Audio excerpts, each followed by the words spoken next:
He's the clinical professor of medicine and cardiology at Wayne State University School of Medicine in Detroit. Prolific writer, speaker, the author of The Whole Heart Solution, contributor to the Huffington Post and Mind, Body, Green. Give it up, everyone, for America's healthy heart doctor, Dr. Joel Kahn. Thank you very much.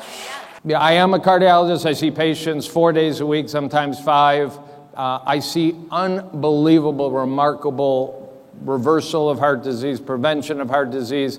I'm going to give you a bit of a historical slice why this is so powerful. And as you know, amongst all the areas that plant-based medicine has made inroads, and there's so much more to do and actually study and research and report, because it is ultimately going to require scientific literature to sway medical schools, medical boards, medical residencies and such. But cardiology certainly wins the day, and the only sad note is that it isn't more prevalent. If we went to any cardiology fellowship in the United States and asked one question, who is Dean Ornish, I think the fail rate would be about 98%. And whether you know who Dr. Ornish is, you'll know in a minute, but it's just, inexcusable, and hopefully will be something we improve upon. So spread the word.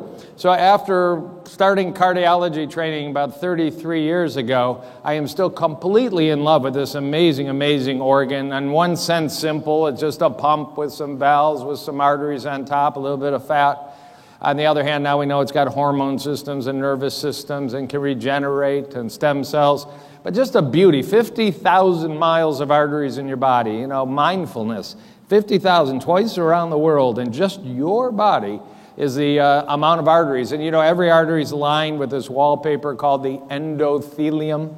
The endothelium is like a wallpaper that protects against damage, but also produces many, many important substances, most notably nitric oxide, NO. That's why we eat our greens and we chew them, and Dr. Esselstyn, and our beets, and we don't smoke, and we don't eat olive oil. Maybe, I'm not so sure that's completely true.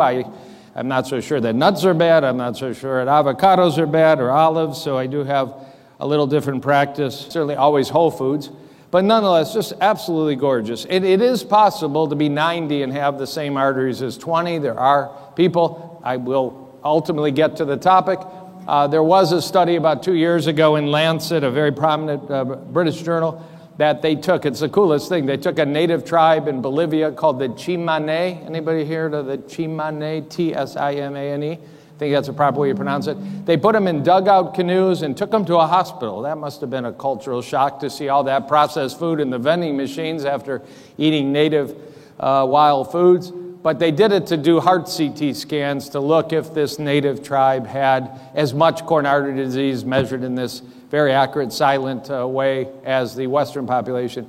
And it is by far the most coronary artery disease-free population so far documented. Dr. Esselstyn talks about Papua New Guinea and the Haratuma Indians in Mexico, but the Tsimane are the winners. You can be 80 years old and have the arteries like this with high frequency. Their diet is largely plant-based. I think the calculations were about 85% of their calories come from plants. If they catch a lizard, they eat it. I mean, they're in the jungle. That's what they do. And very naturally low in fat, about 15% of calories, very much like native Okinawa and other populations. Fat isn't always bad, because the little people in Crete eat olive oil all day long, and they have very little heart disease too, but I'll talk about that in a second. Absolutely stunning, normal, this by cardiac catheterization. This is the goal, good health. I have a button I've had for 40 years, happiness is clean arteries, that's a cardiology viewpoint. It is usually very hard to know if you have clean arteries, but now, in the past 10 plus years, there's a CT scan, costs $75 to $100. That's what they did on the Bolivian tribe. Every hospital in New York has it. Every hospital in Charlottesville has it. San Francisco, anywhere. And about age 45 or 50, it's a very good idea to get a calcium CT heart scan. This is Men's Health Month. I literally on the plane here this morning just to stress Tom Dunham out. I said I'd swear at least once, and I'd come in just an hour before my talk to stress him out a little bit. But I wrote a blog about Men's Health Month, urging men around age 45, 50 to get this heart CT scan to make sure that they look like this without actually having to do the catheterization inside.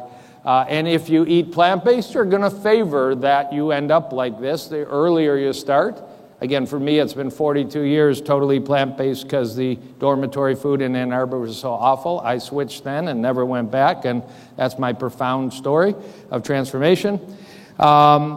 And, it's called area under the curve. The longer you don't smoke, the less likely you get lung cancer. The longer you eat whole food plant-based, the more likely you'll have gorgeous, gorgeous arteries. I wasn't always a Sprout guy. I was a stent guy. That's me with the mustache and the white coat in 1989. The guy on the other end of the picture was the world's most famous angioplasty doc, Jeffrey Hartzer, Kansas City, where every restaurant was KC Masterpiece Barbecue.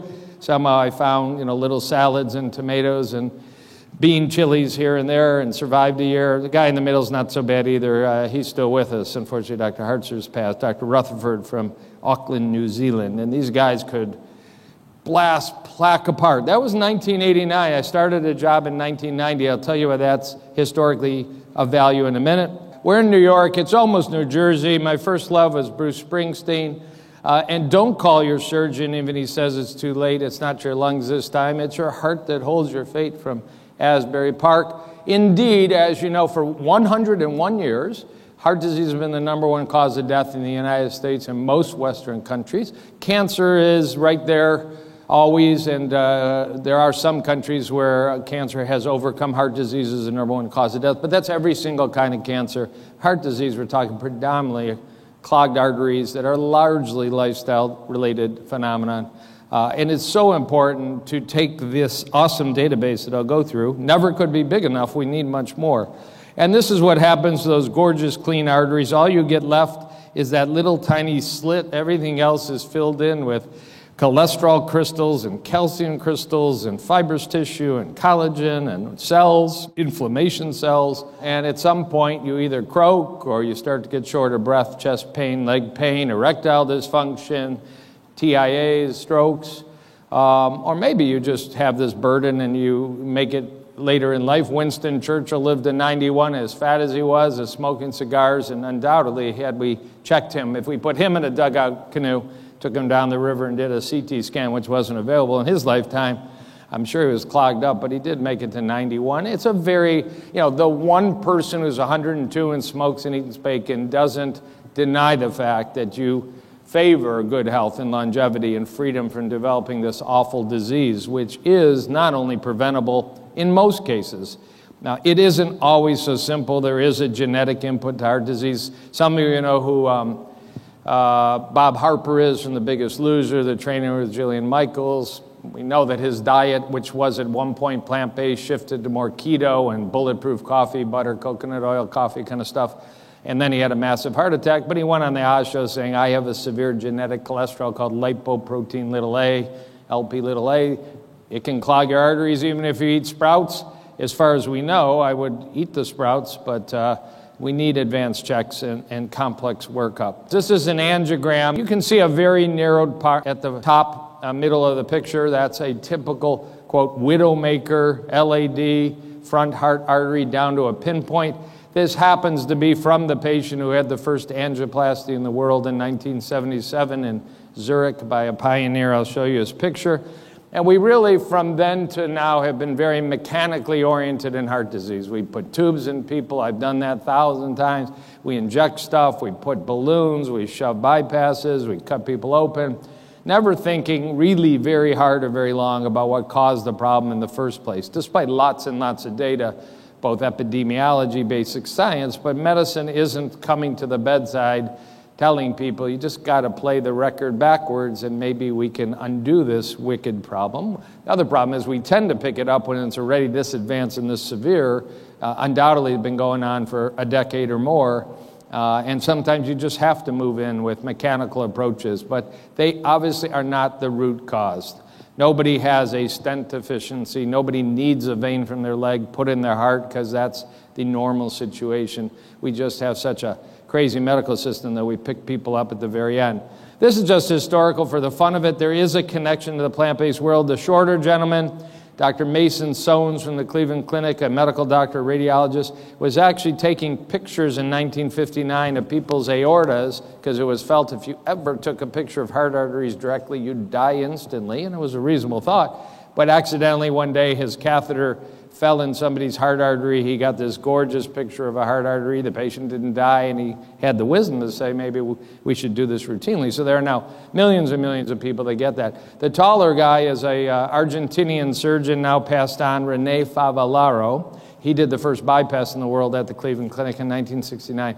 But he shared a locker with Dr. Esselstyn at the Cleveland Clinic. Esselstyn's an E, Favallaro's an F. There was a period where they had to share a locker because of some construction, and they became good buddies, and that was a major influence on Esselstyn shifting from a career of thyroid and breast evaluation to researching and being focused on heart disease, and the world's a better place for that, so thank you, Dr. Favallaro. That's Dr. Grunzig, a dapper, magnetic individual with amazing mind and hands. He fortunately also had an ego that was too big, so he flew his private plane in a storm in 1985 in Atlanta and crashed in a mountain and died at age 43, way too young, with his lovely, lovely, even younger wife. So despite decades of science of the causes of cardiovascular disease, number one killer of men and women, we just sit back and let it all be, as Springsteen said. And then I'm done with Springsteen. I have another talk where I use it over and over, but we'll just leave it alone after this. I am on staff at 2 hospitals in Detroit. One, when I walk in the lobby with the name Harper University Hospital, has a Wendy's. First thing you see, not registration, is the Wendy's right there and the Chick-fil-A right there. Obviously, we've let it all be and lost our soul. And just to keep up with it, the other hospital I'm on staff at has decided to put in a Wahlburgers, which is just a Burger King with a handsome 48-year-old LA actor, of course, Mark Wahlberg and his brother. Nothing like what Chad Sarno's doing with plant-based tuna, a healthy thing, and it's just awful. So we got to do better, and it results in, comical but very sad and very real pictures like this, and, this is in a hospital. Just like the ones that I practice in. We don't have McDonald's, we have Wendy's and other awful places. One of the clues, besides a lot of basic science and Nobel Prize, was that this list that comes out every year and every 5, every 10 years, causes of death in the United States, was analyzed for really more the root cause in a very simple way, not necessarily from a lab value biochemical way. But there's 3 things that cause 90% of the deaths in the United States. It's smoking or not smoking, it's regular fitness or not regular fitness, and it's good or poor diet choices, or processed or unprocessed diet choices, or animal heavy or animal unheavy diet choices. And as Dr. Stoll said, we've got to be careful about falling in a trap of very processed plant-based foods. They proliferate, they're a joy once in a while, but they're not going to be the solution to the pollution that we get in our body. So with this idea that, as Dr. David Katz, Yale Griffin Preventive Medicine Program says, you fork your fingers and your feet. You fork what you eat, your fingers if you smoke, your feet if you move. We control the 3 F's in life, the levers that control our health, along with love, stress, and sleep, to finish out the Dean Ornish component of it all. But that could we, therefore, develop programs that control tobacco, control diet, control activity, and actually identify a reversal, a prevention, once we understood, these large macro causes of disease. Can we go backwards? Better yet, can we prevent and never get to the point of these pinpoints in our 50,000 miles of arteries that manifest as chest pain, shortness of breath, sudden death, heart attack, stroke, TIA, the very feared erectile dysfunction that is ignored as a sign of cardiovascular disease and a clue, but is a very real and important one. It's a blue pill, it's not a blueberry, unfortunately, and it's not a heart evaluation, unfortunately, which is recommended, but it's just not practiced. So this is a fun little timeline. If you go over 1939, I'm not going to dive into it. Some of you via Michael Greger, nutritionfacts.org, will know who Dr. Walter Kempner, a German immigrant, MD, who ultimately came to Duke University at a time it was a tiny little backwater medical center, developed a diet of very low fat and fruit and rice, and began to report amazing results with limiting animal foods and fats, and it was called Duke Rice Diet, became a moneymaker and built Duke Medical Center into the big behemoth it is nowadays, but suggested this ability of diet to really impact disease dramatically, even though it is a bit of a crazy diet. There is the Doors. The Doors did nothing that I know about for heart disease, but it is supposed to be Dr. Lester Morrison, and for reasons I don't understand, I'm going to tell you about him in a minute. His picture is hard to find, and I'll go through some of the others in a minute. But I do want you to know about this Dr. Lester Morrison. Lester Morrison was an internist in Los Angeles. He's passed on now. He looked at some of the data that I'll show you in a minute about Dr. Esselstyn, that some countries like Norway during World War II were reported to have had a drop in death despite the challenge, the difficulty, the conditions of being an occupied country in World War II. And one of the thoughts was that their diet changed dramatically during World War II. Greasy, fatty, prince-like, king-like food was taken back to Germany, and people were left to eat simple foods out of the gardens and the forests and became foragers. There was also difficulty getting cigarettes, so that influenced it too. So he created this awesome diet that any of us would probably give to any patient with obesity, diabetes, heart disease. Nowadays, get rid of egg yolks, get rid of creams, get rid of cheeses, get rid of processed white flour foods, the alpha whites ahead of his time. He doesn't want you using olive or vegetable oils if you're in his clinic. Again, he was an internist in 1948. Treatment of heart disease was essentially nitroglycerin pills. And then you see at the bottom, just to mimic a diet that was described in Europe, Norway, he eliminated rich whole foods, no olives, no nuts, no avocados. I believe this is probably where, to this day, patients walk in my office quaking and ask me, can I eat an olive ever if it's in water, brine, not oil? And, it goes back, I believe, because what happened is he published data. He took 100 patients with severe heart disease in Los Angeles. He told 50 of them, just continue to eat what you're eating, continue to be my patient. And he asked 50 of them if they would adhere to this program. And he published the data. So this is not, anecdote. He published it in a major health journal. He showed that the weight went down on the 50 that followed this program. Cholesterol fell dramatically from over 300 under 200 just with diet alone. People reported more vitality and energy and mental clarity and improved symptoms. But this is what's really striking. Dr. Lester Morrison published, if you look at 12 years, none of the people that had their diet unaltered, that had any intervention, were still alive, and half of his patients, so 25 of 50, that adopted that list, that very famous list of, what do you got left if you take away those foods? Largely fruits, vegetables, lean meats of any kind, if any, and whole grains and such. So Dr. Lester Morrison, there is an auditorium at the Sinai-Sinai Medical Center in Los Angeles named after him. I had the pleasure of giving grand rounds there about a year and a half ago. Nobody in the audience knew who it was. He went on to do other research on reversing heart disease with chelation kind of approaches and wrote some books. But he had a major influence, and one of the influences he had was on Mr. Nathan Pritikin, who's the gentleman under the 1970 marker.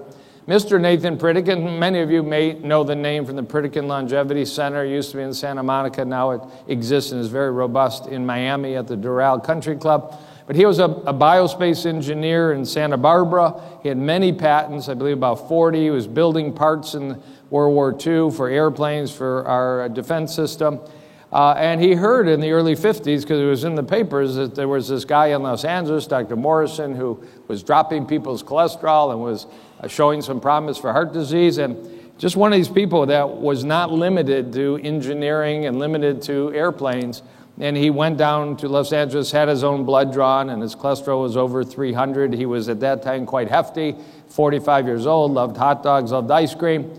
And then Dr. Morrison said, just go up and down some stairs and I'll repeat your electrocardiogram, which is what a stress test was in 1955.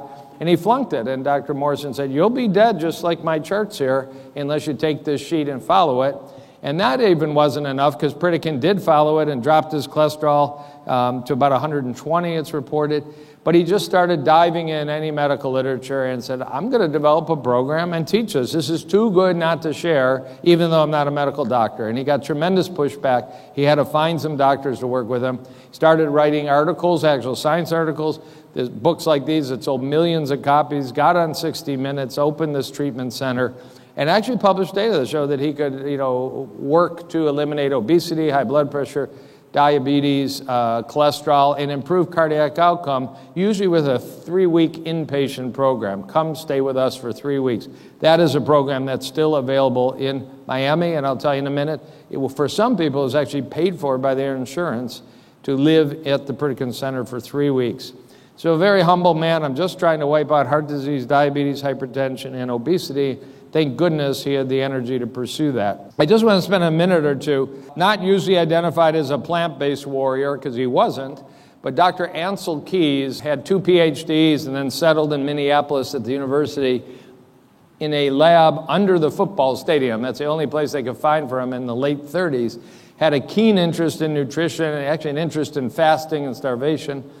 But he developed a theory that he thought that the rise in heart attacks that he identified and reported, and it was happening in Minneapolis in the late 40s and early 50s, was due to changes in diet and was due to probably animal food and fat content. That was a very novel theory at the time and very controversial, and he developed some reason to believe, but he ultimately designed a study, maybe you've heard of, 7-country study.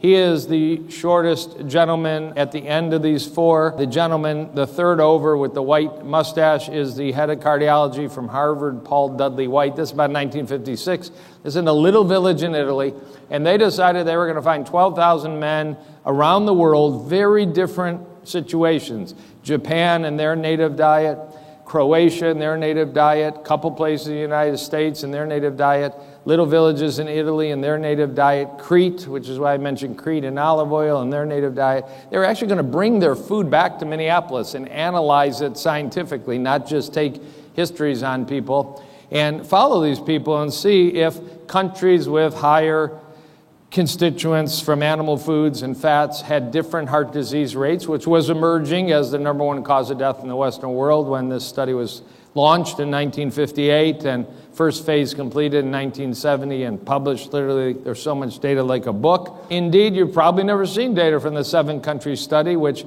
again, 1970 first publication, but there's now 50-year follow-up being published. If you look over where it says Northern Europe, cholesterol levels in the blood average over 300, and CHD is coronary heart disease or heart attack death rates, highest in the Western world and certainly highest in these countries, 16 communities in 7 countries. And if you go over the other side, Japan, native serum blood cholesterol is 120, 130, lowest coronary heart disease rates, certainly an apparent trend. Northern Europe was Finland. They ate an enormous amount of butter, an enormous amount of sausage, and had saturated fat rates about 25 to 30% in their diet. So they focused at first on dietary fat in general. Then they realized polyunsaturated vegetable oil, plant-based fats were actually not harmful, which is why Crete, and they drank olive oil like water in Crete, and 40% of their calories were from olive oil. They just didn't have heart disease. But in Finland, where they were eating fats from animal sources, so they focused later on saturated fat. So if you look at the bottom, some countries had up to 25% of their calories from saturated fat. The current recommendation in the United States should be under 7%, under 6%, really as low as tolerated. They had very high heart disease rates. And this is 25 years follow-up. There are some 50-year studies now. And the countries that had low saturated fat intake had very low heart disease. These are called associations. This wasn't a randomized study. But at the time, this was being done before computers, very difficult work all over the world with little funding. Amazing, amazing science. Ancel Keys gets a shout out for identifying food choices matter. And since saturated fat is largely found in animal-based foods with the exception of coconut and palm oil, it certainly is supportive of reducing or eliminating animal foods high in fat, which is going to be most of them. Dr. Ornish will be here tomorrow. He's talking on the general spectrum of lifestyle, I believe. It's a huge honor to talk about heart disease when he's going to be here. But truly an amazing, intrepid warrior that gets credit, but he doesn't get the credit he should get for 40 years. I'll show you 40 years of working. And his famous paradigm is, what's wrong with the medical system? The sink's overflowing. People are having heart attacks, strokes, erectile dysfunction, amputations, and we have great operations, and we have great stents, and we have lasers, and we have amazing medication. But what's causing the problem and the sink is not getting the focus. It's not getting the funding. And it's just basically as silly as people falling off a waterfall and crashing on the rocks and having ambulances and nobody puts up a fence to avoid the tragedy in the first place. And we haven't done that much better in the 40 years of his career. So few people have seen this. They've seen other data, but actually an abstract was published in 1979, and then the full article published in a very famous medical journal by Dr. Dean Ornish, where he had this idea, you know, Pritikin's out there, Morrison's out there, Dr. Walter Kempner's out there. We're going to take really sick heart patients and we're going to lock them in a hotel and we're going to give them the food they're going to eat, which is going to be whole food, plant-based food. We're going to teach them stress management and stretching and yoga and walking. 23 other patients similar were not in that program. And they found within just 3 weeks and 3 days, their ability to exercise dramatically increased more than medication will typically do it. There was no cholesterol medicine like Lipitor used in this study, but their cholesterol levels dropped in just 24 days, and their symptoms of heart disease, angina pain, went down this remarkable 91%. He got this published in one of the more premier journals. He was, I think, a medical student when he did the actual study, probably 24, 25 years old when this was published. I mean, remarkable, precocious researcher, came from a good family in Dallas and trained at Baylor and Harvard and ultimately moved to San Francisco, Sausalito. But people were quite skeptical if they knew of this data. So he went back and did his residency after medical school, but got funding to do a more formal randomized study called the Lifestyle Heart Trial, though he talks more about lifestyle medicine now than it being just a heart trial. He got 48 patients, very severe heart disease. He got them to agree to have an angiogram and a certain kind of stress test called a PET scan stress test, and come back at 1 year and 5 years, even if they were doing fine, to see how their catheterization data were doing, the most sophisticated analysis to this day that's still available. Half of them went on the same program these people were in, locked in a hotel, but now they were allowed to be at home, but in order to keep them on track, they had support groups and phone calls and such. That's always important, community support. I'll talk about that at the very end. And half of them were allowed to follow a general healthy diet without specific advice that their personal physician would recommend. This is the publication, July 21, 1990. I'd been in practice 3 weeks with my balloons and my Kansas City training, eating my plants now for about 13 years. But I saw this article, and I didn't know who Dr. Ornish was. I don't know how many people did in 1990, but I knew the other authors were very prominent, academic, world-famous docs, and just went through and said, this is, friggin' remarkable that the control group in 1 year, their cholesterol was 157 LDL, meaning their total cholesterol probably was 250. It dropped without medication, just with lifestyle. Even yoga and meditation dropped cholesterol, but certainly, and he showed it, this was predominantly due to the diet changes, eating whole food, plant-based diets. Progression, disease at 1 year got worse, and half the people on control, less than 20% if they ate and de-stressed well. And regression, meaning this is really the first time this was ever shown with really good technology. Regression, the majority of the people that followed the Ornish program, their arteries, at least in some spots, looked better, measured by a computer, not by an eyeball, very objective. So on average, the amount of blockage at 1 year was 2% less in the experimental group and 3% worse. And that's what I tell every patient in my office. You've gotten worse since last year unless you've done that. You've actually gotten worse unless you've seen me in the last year to keep you on track. You're getting worse. You're aging if you have a burden of atherosclerosis already. 5-year data was published again in prominent journal JAMA. Dr. Dean Ornish, lead author, got these people to commit to continue to follow their program, either the control program or the intensive lifestyle program. And this is probably the most important slide in lifestyle cardiology I'm aware of, which is baseline catheterization, 1 year catheterization, 5-year catheterization, heart artery analysis by computer. Stenosis means amount of narrowing. These two groups started identical. The average amount of narrowing in their arteries was 41%. These are just heart arteries, not all 50,000 miles of arteries, but very important arteries.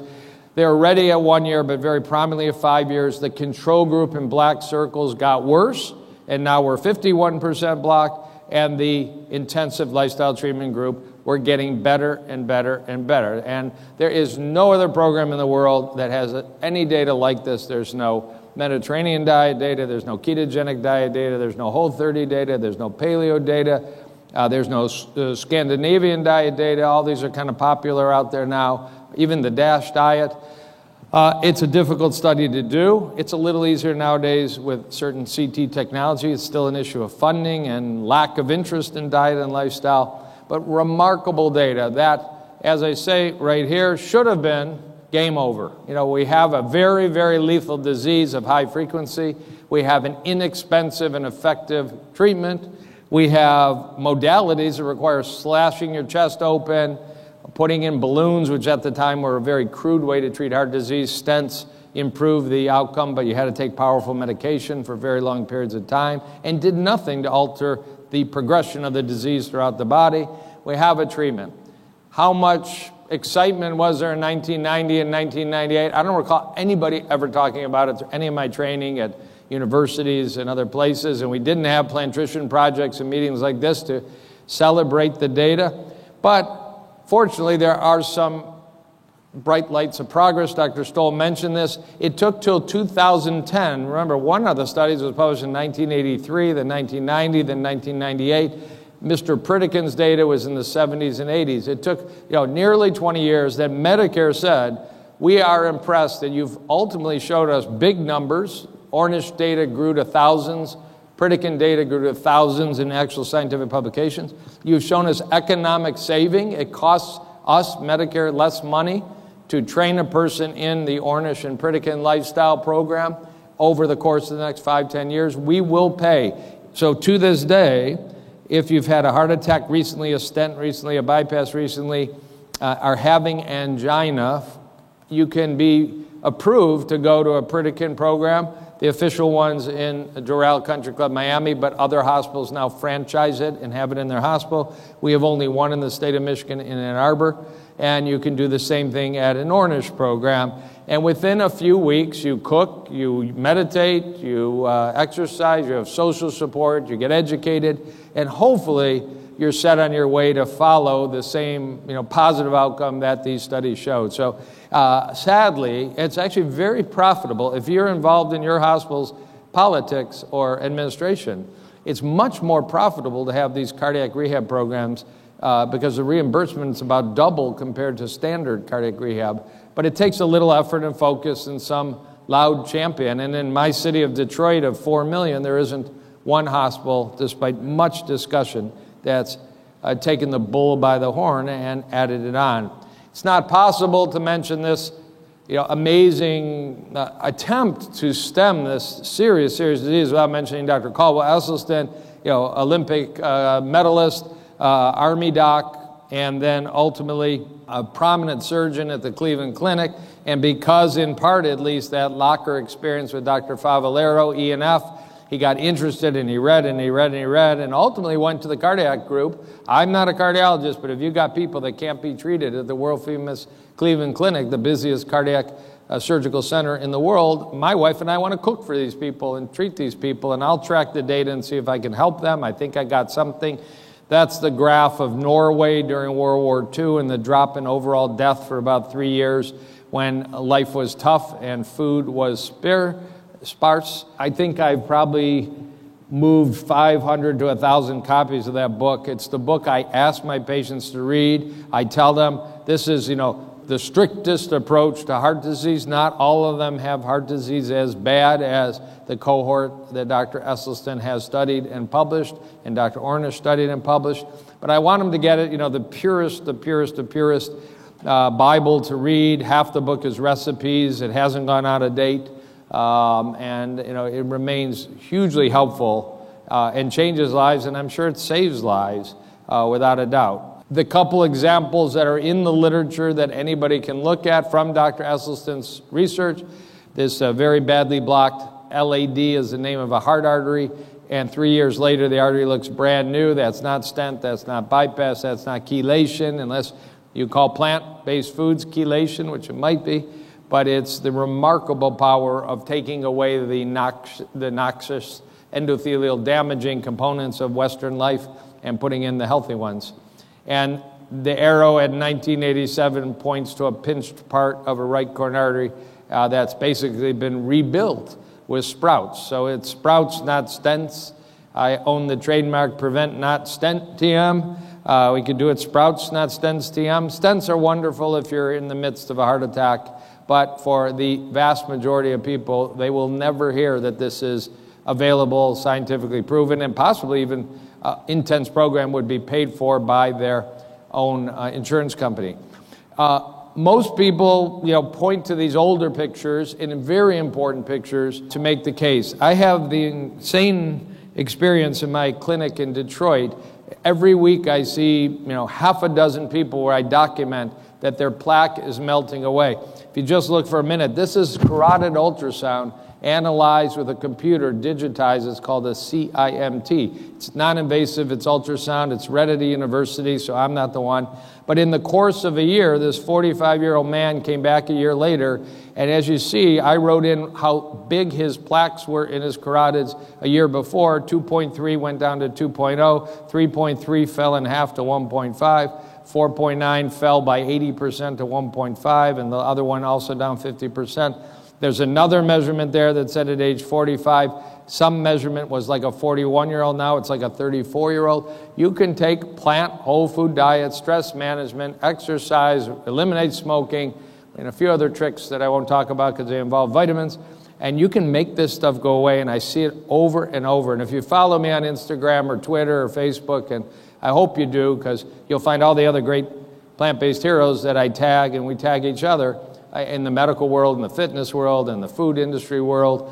You'll see that I post these. I don't see anybody else posting these in the entire world. It's unbelievably, narcotic, exciting effect to actually see this happening. Some are on Lipitor. I'm not going to tell you none are. If their cholesterol's 400, I'm not giving them solely beets. I can't do that. They're a thing called lawyers and science. So Dr. Williams, Kim Williams, who I hope you recognize the name now, the head of cardiology at Rush University in Chicago and former president of the American College of Cardiology, you can argue honestly and powerfully, yet very frustratingly, that you simply haven't read the data if you're a doctor involved in prevention and if you're a cardiologist. I don't care if a cardiologist said forks over knives and let the patient figure out what the heck that is and watch that DVD, or possibly said preventive reverse heart disease, Esselstyn, or had a library in their waiting room. They don't have to do much. That's what I did for years, is spent about 1 minute of my 8 minutes and said forks over knives and wrote it on a prescription pad and wrote down either a Dr. Ornish book. Now he's got a new one called Undo It, which is pretty remarkable, or Dr. Esselstyn, or Dr. Bernard, or Dr. McDougall, or depending on the disease and their state. Very small print, but I want to bring you up to date. In this great city, New York University, published in October, where the results, these are difficult studies. They took 100 patients with CAF-proven heart disease, kind of like the Ornish program, and they only looked at one measure, but it's an important measure. The measure is a blood test called HSCRP, high sensitivity C-reactive protein, very important in understanding a patient's status, whether they're inflamed or not inflamed into their blood vessel disease. They put half of them on a whole food, plant-based vegan diet. Half of them went on the American Heart Association diet, which is way superior to the standard American diet. And they looked at this blood marker. Participants were given, they weren't put in a hotel, but they were given some groceries to get them going and get them on this year-long program, ambitious project, expensive project, and such. And they did find adherence was high. And in fact, people seemed to enjoy the plant diet even more than the American Heart Association diet, and were quite compliant. If you look at the two bars in the upper third of the slide, the one that's down more than the other is the amount that the HSC reactive protein, high sensitivity C-reactive protein, fell on the plant-based diet, with no change in a statistical sense on the American Heart diet. If you would have put a third bar, which is people eating like a cardiac surgeon in the doctor's dining room, you would have seen C-reactive protein high. And no offense if there is a plant-based surgeon or a plant-based cardiac surgeon in the audience, because God bless you, we need you, and you're smarter than 99% of your peers. Quick little conversation, if you need more ammunition, why whole food plant-based diet. I'm meeting at this meeting some whole food plant-based gastroenterologists. I'm excited about that because people ask me, and I'm not sure even nationwide who to refer to. There is a field, and it's emerging, though it's not new, and a term I'd like you to know, then you can go read on your own. Metabolic endotoxemia. You might recognize the word toxin in the middle of that. Endotoxin. Endotoxin is an inside toxin, not an exotoxin. Turns out our microbiome, with all those trillions and trillions and trillions of bacteria in our colon predominantly, can release bacterial products, some of them from gram-negative bacteria in the setting of shock. Septic shock can kill us, literally. These products lower our blood pressure, shut our kidneys down, destroy our lungs. But even one meal can release an excessive burden of these products from gram-negative bacteria in our colon, and that's called metabolic endotoxemia. It causes inflammation, and it's believed to be linked to very serious diseases, including my main focus, cardiovascular disease, obesity, non-alcoholic fatty liver disease. But if you look in the slide, those orange boxes are supposed to be these cells in your gut, the enterocytes that are locked next to each other with tight junctions. But if you eat diets full of processed foods, maybe full of Roundup, glyphosate from foods that have been destroyed by our food industry and are either genetically modified or have been treated like a lot of wheat is treated with Roundup, even if it is not GMO wheat, because there is no GMO wheat, doesn't mean there isn't glyphosate wheat. Nonetheless, you can injure those cells, they open up, and LPS is another name for endotoxin, lipopolysaccharide, or little pieces of shit if you want to do it that way. And it can get in your bloodstream, and it can cause inflammation, a whole cascade, and it's believed to cause inflammation in blood vessels, in the liver, and fat tissues. So there's this cascade, if you look at the lower left. What stimulates this more than anything is actually very high-fat diets. You take a milkshake, give it to a volunteer, and measure the amount of endotoxin in their blood an hour later, it goes way up. If you give them a glass of orange juice full of sugar, and I'm no fan of sugar, it doesn't go up. Sugar's a problem, but this is a fat-related problem, and you'll see probably the worst fat, I'll show you in a minute. It changes the gut flora, it causes the leak of these lipopolysaccharide endotoxins, and this is, hugely central medicine science. Well, what doesn't cause this? Whole food, plant-based diets won't trigger this cascade, which is why your patients or you or people will feel better pretty quickly. That's why brain fog goes away, because you no longer have inflammation of the blood-brain barrier necessarily, and why just joints and ultimately heart issues and the high-sensitivity C-reactive protein improve. In a study in pigs, and I'll just real quick look at that brown bar, coconut oil induced the release of endotoxin in the blood of pigs more than any other fat studied. Olive oil and saline were about the same. Coconut oil is extremely high, as you know, 82%, 85% saturated fat, even though it's a plant fat. It's not a whole food, it's a processed food. So there is some reason, even if you are enjoying an occasional olive, walnut, avocado, and most of you should, unless you're, an end-stage heart patient really struggling with it, and I would be very adherent to exactly how Dr. Ornish, Dr. Morrison, Dr. Esselstyn, and such present the proper diet. But I'd be wary of, bulletproof coffee, coconut oil. Put it on your skin, use it in the bedroom, just don't eat it. Very quick kind of wrap up. It isn't all that complex. Our government, 2011, published this as compared to the previous pyramid. Pretty attractive food plate, half of it fruits and vegetables, another quarter grains. Doesn't say meat, so protein's beans, protein is lentils, protein is peas, protein is greens, chlorella. I eat chlorella as a food, but it is indeed a weird thing to do. It tastes pretty good. But they promoted we drink 8 glasses of dairy a day, but it was still an advance and just a colorful, easy thing. Harvard School of Public Health a few months later said, you got lobbyists that influence that. We're relatively unassociated with any lobbyists and influence. Let's just clean it up a little. Let's leave vegetables and fruits half your plate. Let's call it whole grains, because we don't want people eating donuts and saying they're following the U.S. food plate. There is grains and donuts, but they're refined, of course, and cookies and cakes. Just go back to Morrison list. Healthy proteins. So we're not going to be eating processed meats. We're not going to be eating, cold cuts. We're going to talk about, it says beans, poultry, fish. I'd be very fine with just the beans and such. The milk goes away. We're drinking black teas, black coffee, and we know now up to 25 cups of coffee a day is not damaging to the stiffness of your arteries. A rather remarkable headline. There was nobody in the study drinking 25 cups of coffee a day, but they got worldwide press, a research study, by including such a bizarre headline that was in the news this week. You can see they're okay with healthy oils, because I guarantee you it's better to drink olive oil than it is to do butter and lard and ghee. Stay active. We don't need to do anything more. If we could get schools and hospitals and colleges to put this everywhere and teach this, health in America and England and Australia and Spain would just blossom, but that's not the American food plate. Canada, introduced a beautiful updated food plate about 2 months ago after not having had a new discussion in about 13 years. You can just see it's just so gorgeously presented. No, it's not completely whole food plant-based. We have to have public policies that reach the mass number of people, and as much as the plant-based movement is growing, it's not going to reach 5% of the American public in the next 5 years. But this hopefully will reach through dietitians and hospitals and doctors and become policy in schools and such. A large percentage of people in Canada, an absolutely reasonable and gorgeous way to present a very logical approach, except if you're a heart disease reversal patient where you might want to be a little more adherent.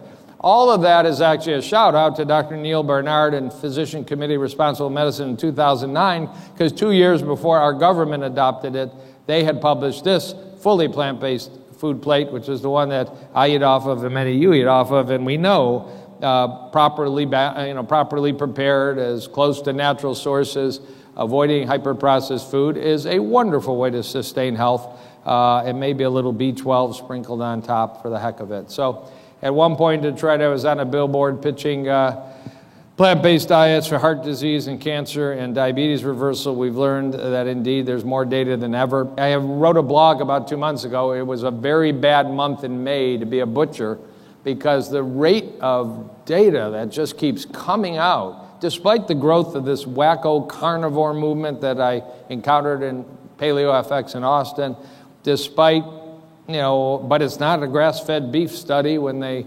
pound down huge data sets over and over about certainly processed meats being associated with colorectal cancer, diabetes, heart failure, and coronary disease, but probably meats in general when you understand TMAO and inflammation and the insulinogenic effect of meat is just not a real good food in large amount, and maybe not a real good food at all. So again, seeing the vendors are here. 1 minute on community. 5.5 years ago in Detroit, Michigan, a man named Paul Chatlin called me and said, "You don't know me, I live in Detroit, but 6 months earlier, I was in the Cleveland Clinic waiting to have bypass surgery at age 55 the next morning, and somebody whispered in my ear, Esselstyn." And I got on my phone and I read that night about Esselstyn, and I checked out of the Cleveland Clinic, never had heart surgery, met with him, became his protege. I eat perfect, but nobody understands what I'm doing, and I'm very lonely because I don't know anybody in Detroit eating this way. I read my ingredients, and if the sixth thing says soybean oil, I won't eat it, and Kroger's and Albertsons are full of things like that. It's tough. So I said, "Yes, Paul, I know 10 patients in my practice that follow the diet as rigidly as you do and need to." And we had a meeting, and 150 people showed up in February 2014. Fast forward, we said, let's do this more often. We now in Detroit have a group called Plant-Based Nutrition Support Group, but it's pbnsg.org. It has 6,500 members in Detroit. We have about 35 little groups that meet once a month for a potluck, 10 people, 20 people. And then we get together. This is Rip Esselstyn preaching Engine 2, whole food lore to, 700, 800 people. And any city can do this because it was just a crazy wild prophet named Paul Chatlin. Prophet in that he also took some of his own funds to get it started. We really don't have any funding. We do this at a high school. The hospital actually threw us out after 2 meetings. You guys are just too wild and crazy. You're talking about health through food. We don't understand that. So we've never been able to get back to a hospital, but such be it. At one point we will. And it took a supportive doctor. We put, frankly, very little time into it, a nice website. Chicago, Dr. Steve Loam and the group at Rush now has a group up and going, and there are a number of others. But your town needs us, whether it's just servicing 20 people, 100 people. Put an ad in the paper, get on the radio, don't spend any money, get a room, watch Forks Over Knives, get a doctor, a nurse, a dietitian, an exercise fitness person who's whole food, plant-based, give a little talk. You can Dr. Khan at khancenter.com. We actually have an 80-page guide how to set up one of these in your community. It is the juice that makes it all run. And the future of cardiology is to fully understand this word forks over knives. It wasn't a knife at the dinner table. It was intended by Brian Wendell to be the surgical knife being beaten down like the plowshare and such in the biblical verse by forks and spoons that we use to eat properly. So thank you for presenting, 70 years of the science and the future. Frustrating that we have not gotten as far as we should be, but I think, again, more than ever, I don't think it's the medical community that's actually going to lead this. It's the food industry, it's universities, it's Gen X and millennials. They're adopting some version, occasionally, of it being whole food plant-based, sometimes a little junkier than ideal. And I think the future is very bright. James Cameron, the director of Avatar and Titanic, said this week that whole food plant-based industry is like the internet in 1994. You know, grab on anywhere you can. It's about to explode, and we're seeing that everywhere. So thank you very much.